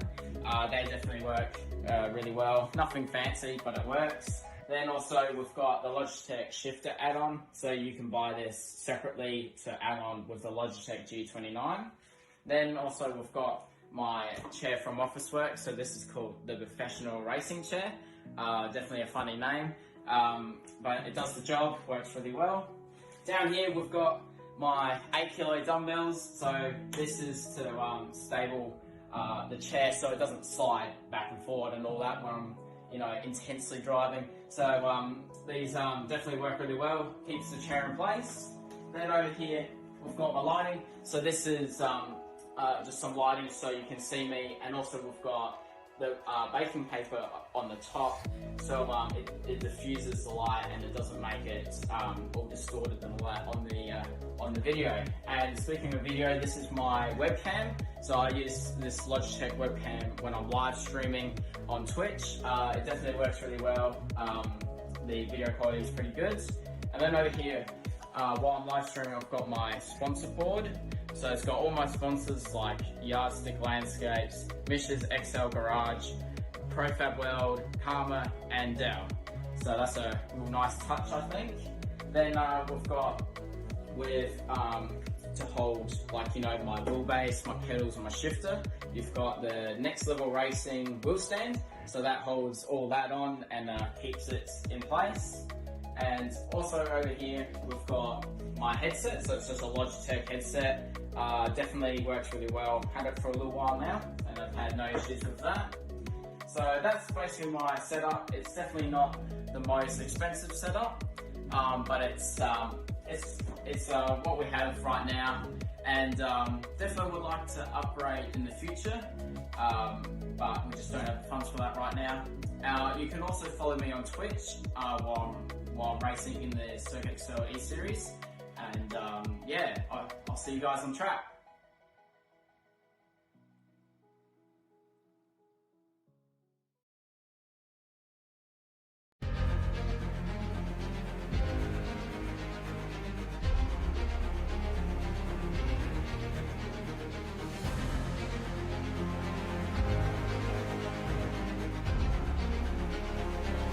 This is fantastic. This is GT racing right now. He's got traction, he's going around the outside, both of them! Maloney! Oh, he's taken Anderson. Anderson's up top. Oh my God! Oh, big crash! Oh my goodness, half the field's going to get rolled. Second very close. These guys I want to make their way through the field very quickly. Oh, here we go. Oh no! That's massive! This is it! This is over! I can't believe this! Oh my God! God, what?